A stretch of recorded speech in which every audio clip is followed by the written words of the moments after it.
Hello and welcome to Talking Real on the Couch with the RCS team and their guests. Through shared conversations reflecting real topics and experiences, you will have the opportunity to broaden your knowledge and learn some great tips. So sit back and let's get started.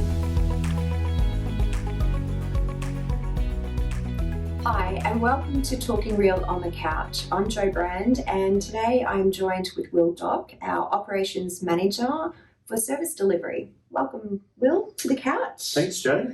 I thought it'd be a great opportunity today to have a chat about polypharmacy and all things medication, such as medication charts, clarification of purpose forms, to ensure safe practice. Excellent. So, polypharmacy. What is it, Will? Polypharmacy is 5 or more medications being prescribed to a participant, and it can also be 2 or more psychotropic medications being prescribed to a participant at any one time. Mm-hmm. And why do we have it? So, polypharmacy checks and balances have been introduced by the NDIS Quality and Safeguards Commission.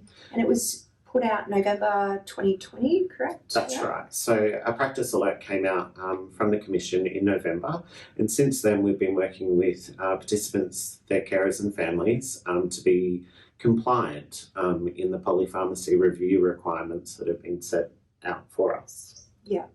And I guess because, well, the big why, there's potential risks if it's not in place, isn't That's there? right. So it was introduced because a number of our participants and a number of participants living with a disability have multiple health conditions, such as epilepsy, heart conditions, and various other health-related concerns. Yeah. And because there's always, or very rarely will there be one practicing medical practitioner. Yeah. Sometimes you have a multiple. That's right. Range, yeah. when you think of participants with numerous health conditions, they can have various specialists involved, and they can have a GP clinic where they don't always see the same GP. Yeah. And so often you'll find doctors will treat the problem on the day and prescribe, and it's often the case where the next doctor doesn't review that medication to make sure it's no longer needed or if it's still needed, and then the person results in multiple medications being built up, and it's really about safeguarding our participants so they're not on medication they don't need to be on long term. And then it's having obviously the right effect. That's right, and there's no adverse effects for our participants because some medications interact with each other, and the purpose of polypharmacy reviews is to have someone look at things holistically and get a real close understanding of drugs that interact with each other and could be impacting the participant's quality of life. Yeah, and the best part about polypharmacy is there's reviews at a 3, 6 and 12 month phase, isn't there? That's right. So whenever a participant meets the requirements for polypharmacy of 5 or more medications or 2 or more psychotropic, the requirement is that you're supported by either your real community services support worker or a family member to attend the GP to get basically a medical visit form completed that says that the medication's been reviewed. And that just gets sent in to your support facilitator so they can accurately document that on your participant record and file. So I guess the question being whose responsibility is? Polypharmacy. So it's everyone's responsibility. We ask for strong connections with our participants, with their families, with other carers, with foster families, and with our support workers. Yeah. So we're all responsible for safeguarding and making sure that people with disabilities aren't impacted from polypharmacy. Yeah. So the process being, well, if we can recap that, so the process is if a participant is on more than 5 medications or 5 or more, what's the process? Excellent. So the support facilitator needs to be contacted.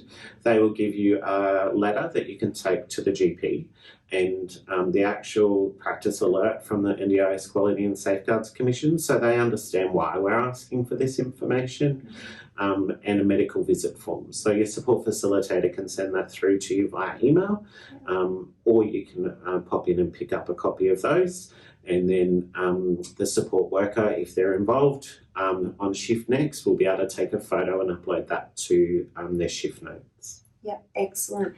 And it's a great opportunity too, while they're visiting their GP, to get a clarification of purpose form. That's right. And that's probably the start of where we can actually capture a lot of this information too, what medications our participants are taking, and whether it exceeds that amount. That's right, Jo. So the clarification of purpose of medication form actually assists us as a provider and support workers if they're involved in medication management as well. So it can be used as a tool to check the medication is the right medication for that participant, and everything that is prescribed is matching what's in the blister pack. Yeah. It also gives real community services an understanding of why the medication's being prescribed, whether it's for a medical condition or whether it's for a mental health diagnosis. And then it assists us with meeting our obligations under the restrictive practice legislation as well, Jo. I know there's a few participants, Will, that don't, like taking the form to the GP, mainly because they don't see the sense in it. And I always say that it's important for our support workers to understand the purpose of the medication. That's right. To safeguard, again, that if something adverse was to happen and paramedics had to be called or they had to be admitted to hospital, they've got an understanding of what to look for in the course of taking that medication. And in the event of an emergency, if you're with a support worker, they'll often be asked, what medication are you on? And if they don't have access to that information, it's very hard to help. And if you're in no state to discuss the situation with the paramedics, our staff are often relied upon for that critical information at the critical time. So I think it's imperative that we all work together to have this information updated. Whenever there's a change to medication and a new clarification of purpose of medication form is required. So sometimes it's good to have a few in stock at home, and you can access those, as I said, through your support facilitator.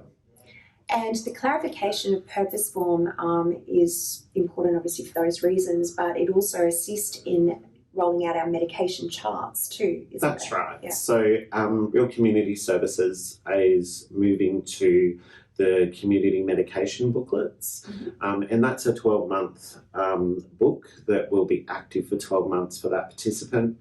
At the end of each month, support workers will be able to take a photo and send that through with their shift reports to ensure that we're meeting our compliance requirements. But it also is a book that that person can take with them to their specialist appointments and to their GP and to their pharmacy, so that all information is kept in one book and it's all readily available to you if you need it. Yeah.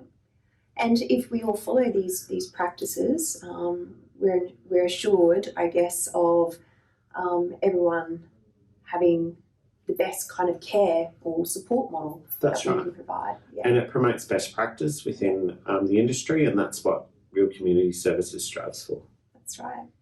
Thanks, Will. So while I've got you on the couch, I've got my quick 5 questions I'd like to ask. Are you up for it? Go for it. Okay. So just so we can get to know Will a little bit better. So Will, tell me, what's your favourite food? Chinese. Definitely Chinese. And I can vouch for that. We've had many lunches. All right. So if you could have one superpower, what would that be and why? I would like to be able to fix animals. So I am a wildlife carer and do a lot of work with Wildcare Australia. And there's a lot of animals that I assist on the Redlands Wildlife Ambulance Service and just through general rescues through our hotline. And a lot of them sadly don't make it, and I would just wish that I could fix them so they could be released back into the wild and live the best life, especially koalas. Yeah, you do amazing work there, Will. So I guess if I ask you what do you do in your spare time, that would take up a lot of your weekends. It certainly does. Yeah. So do quite a bit of work with Wildcare Australia with their events, and also caring. So we look after bats, possums, small mammals, echidnas, but rescue every animal that is needing help and assistance. So if you're doing that on the weekends and you're our operations manager through the week, you'd have to have days where you're feeling the stress.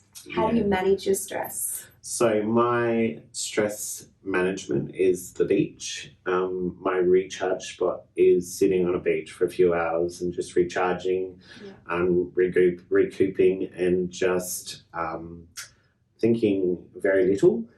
Because my mind is constantly racing in this role. Yes. And in the caring role, it's very challenging at times, and it can be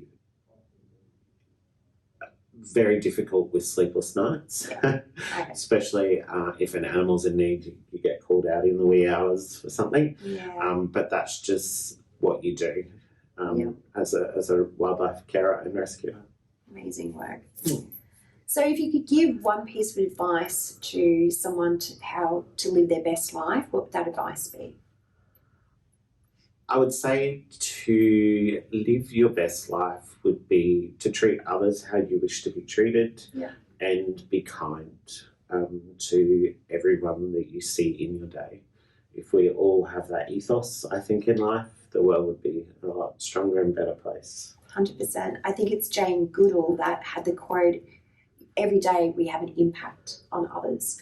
We don't often kind of realise, do we? Because we just communicate the way that we'd normally be communicating, but every piece of communication, whether it's verbal or non, is having an impact on someone. That's right. Yeah, significantly. Yeah. Well, thank you for joining us. Thank you, Jo. I can't wait to have you back, maybe in a couple of weeks. Yes, and let's talk restricted practices next. Sounds good. We look forward to seeing you next time on the couch. Cheers. Thanks for joining us on the couch. We would love to hear any questions or feedback you have, and remember to like and share these episodes too. We look forward to seeing you next week for more laughs and great conversations.